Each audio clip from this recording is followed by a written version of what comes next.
Estudo sistematizado da doutrina espírita.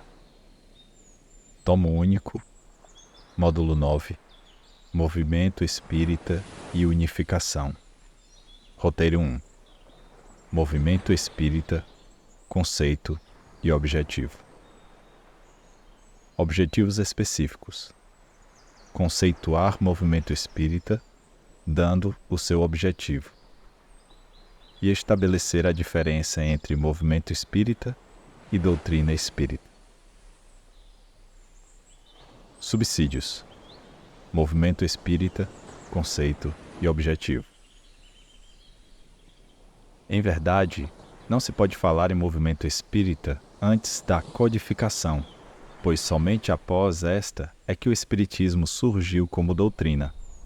A movimentação humana em torno das ideias espíritas só aconteceu após a revelação destas pelo plano espiritual e sua posterior compilação por Allan Kardec. Só a partir daí, portanto, há que falar em ação dos espíritas visando a propagação do espiritismo.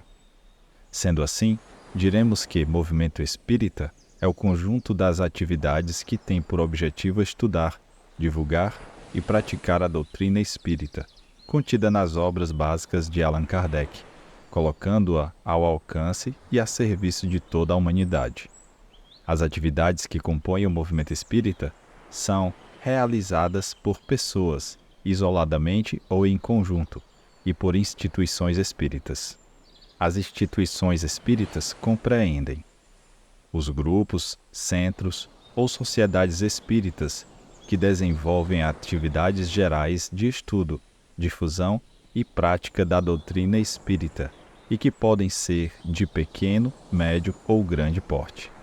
As entidades federativas que desenvolvem as atividades de união das instituições espíritas e de unificação do movimento espírita, este assunto será estudado no próximo roteiro. As entidades especializadas que desenvolvem atividades espíritas específicas, tais como as de assistência e promoção social e as de divulgação doutrinária. Os pequenos grupos de estudo do espiritismo, fundamentalmente voltados para o estudo inicial da doutrina espírita. A ação dos espíritas em torno da divulgação do espiritismo enfrenta, porém, muitos obstáculos. Kardec os entrevê como se constata em vários de seus escritos. Muitas de suas palavras, embora reflitam a situação da época do surgimento da doutrina espírita, aplicam-se com as devidas adaptações à atualidade. Assim é que, conforme acentua, um dos maiores obstáculos capazes de retardar a propagação da doutrina seria a falta de unidade. O único meio de evitá-la, se não quanto ao presente, pelo menos quanto ao futuro, é formulá-la em todas as suas partes e até nos mais mínimos detalhes, com tanta precisão e clareza que impossível se torne qualquer interpretação divergente. Somente o espiritismo bem entendido e bem compreendido pode tornar-se, conforme disseram os espíritos, a grande alavanca da transformação da humanidade. Mais adiante, continua: 2 elementos hão de concorrer para o progresso do espiritismo: o estabelecimento teórico da doutrina e os meios de a popularizar.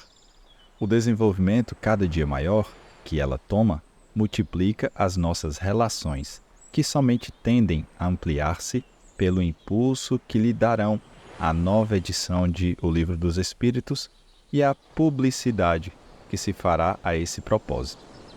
Como se vê, essas palavras do codificador datam da época da segunda edição de O Livro dos Espíritos, em 1860, ocasião em que a doutrina espírita ainda estava sendo elaborada, denotando, contudo, a sua preocupação quanto à unidade do espiritismo, para que fosse bem compreendido e, assim, corretamente divulgado. O mesmo sucede quando se reporta, por exemplo, aos cismas ou divisões que podem surgir entre os espíritas. Diz o codificador: Uma questão que desde logo se apresenta é a dos cismas, ou seja, divisões, que poderão nascer no seio da doutrina. Estará preservado deles o Espiritismo?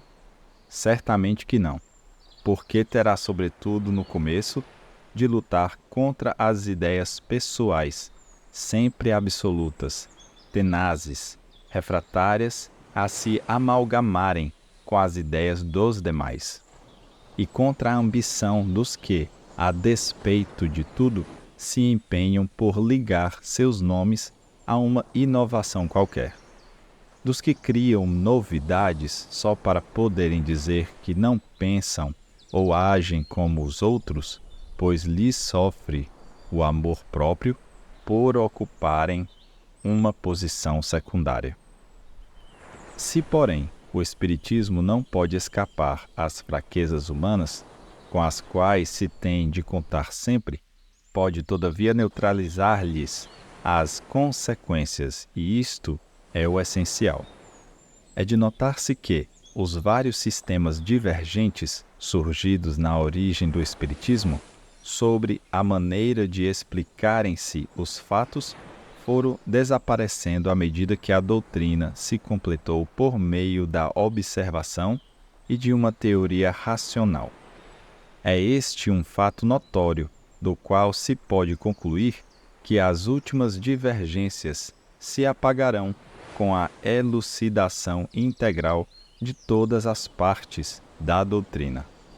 Mas haverá sempre os dissidentes, de ânimo prevenido e interessados, por um motivo ou outro, a constituir bando à parte. Contra a pretensão desses é que cumpre-se premunam os demais. Para assegurar-se no futuro a unidade, uma condição se faz indispensável: que todas as partes do conjunto da doutrina sejam determinadas com precisão e clareza, sem que coisa alguma fique imprecisa. Para isso, procedemos de maneira que os nossos escritos não se prestem a interpretações contraditórias e cuidaremos de que assim aconteça sempre. Quando for dito peremptoriamente e sem ambiguidade que 2 e 2 são 4, ninguém poderá pretender que se quis dizer que 2 e 2 fazem 5. Consequentemente, seitas poderão formar-se ao lado da doutrina, seitas que não lhe adotem os princípios ou todos os princípios, porém não dentro da doutrina, por efeito de interpretação dos textos, como tantas se formaram sobre o sentido das próprias palavras do Evangelho. É este um primeiro ponto de capital importância. O segundo ponto está em não se sair do âmbito das ideias práticas. Se é certo que a utopia da véspera se torna muitas vezes a verdade do dia seguinte, deixemos que o dia seguinte realize a utopia da véspera. Porém, não atravanquemos a doutrina de princípios que possam ser considerados quiméricos e fazer que a repilam os homens positivos.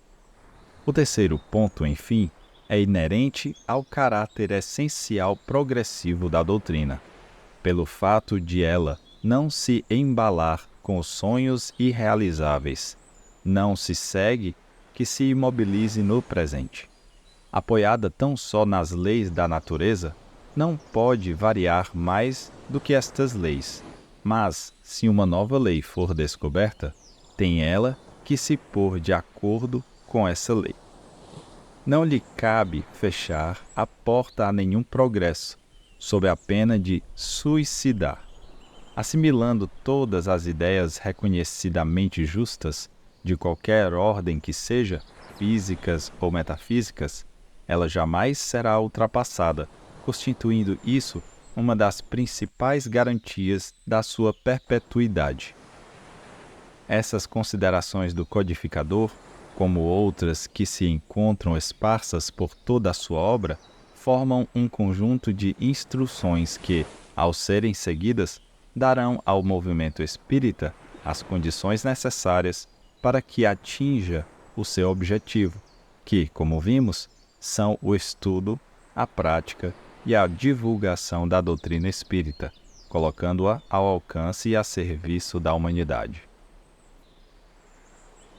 O movimento espírita e a doutrina espírita.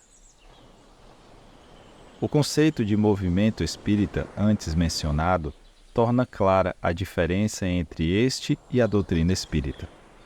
O movimento espírita é, desse modo, a ação dos espíritas, enquanto doutrina espírita é o conjunto de princípios e leis revelados pelos espíritos superiores, contidos nas obras de Allan Kardec, que constituem a codificação espírita, o Livro dos Espíritos, o Livro dos Médiuns, o Evangelho segundo o Espiritismo, o Céu e o Inferno e a Gênese. Todas as demais obras espíritas, por mais preciosas que sejam ou venham a ser, são e serão obras complementares, sem que isso diminua o extraordinário valor de muitas delas, pois a doutrina espírita é, como a definiu o próprio codificador, essencialmente progressiva.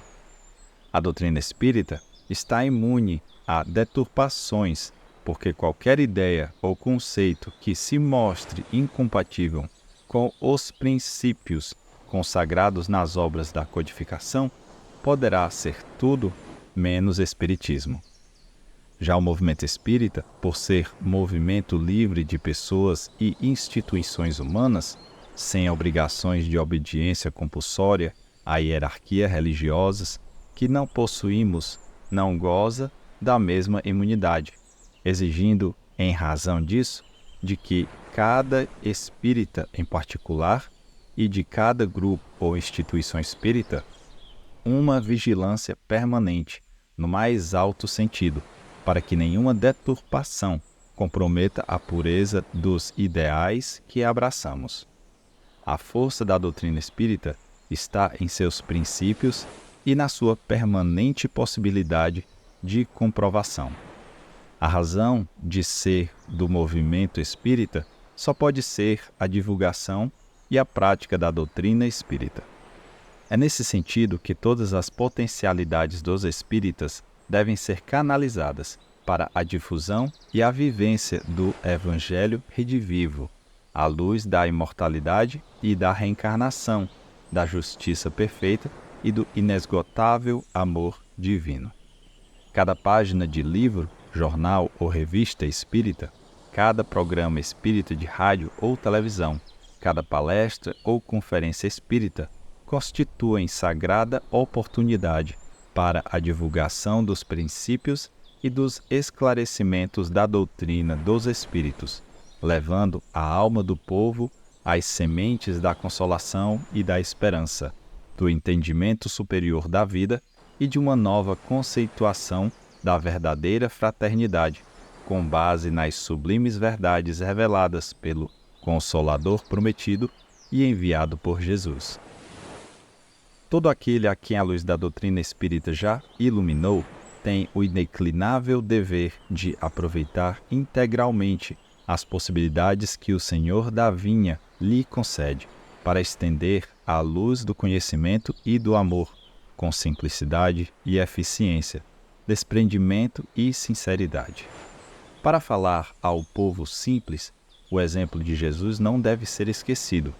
A linguagem deve ser singela e direta, franca e fácil, como a própria verdade. Importante é levar a mensagem do Espiritismo ao povo com correção e nobreza, elevação e dignidade. Assim como exorta Emmanuel, que não devemos especificar os deveres do espiritista cristão, porque palavra alguma poderá superar a exemplificação do Cristo, que todo discípulo deve tomar como roteiro da sua vida. Por isso, os agrupamentos espiritistas necessitam entender que o seu aparelhamento não pode ser análogo ao das associações propriamente humanas. Um grêmio espírita cristão deve ter mais que tudo, a característica familiar, onde o amor e a simplicidade figurem na manifestação de todos os sentimentos. Em uma entidade doutrinária, quando surgem as dissensões e lutas internas, revelando partidarismo e hostilidades, é sinal de ausência do Evangelho nos corações, demonstrando-se pelo excesso de material humano e pressagiando o naufrágio das intenções mais generosas. Nesses núcleos de estudo, nenhuma realização se fará sem fraternidade e humildade legítimas, sendo imprescindível que todos os companheiros entre si vigiem na boa vontade e na sinceridade, a fim de não transformarem a excelência do seu patrimônio espiritual numa reprodução dos conventículos católicos, inutilizados pela intriga e pelo fingimento. Cuidemos, pois, para que a doutrina espírita se apresente sempre diante do mundo, com a sua pureza original, buscando vivenciar os seus princípios enquanto realizamos as atividades que nos competem dentro do movimento espírita.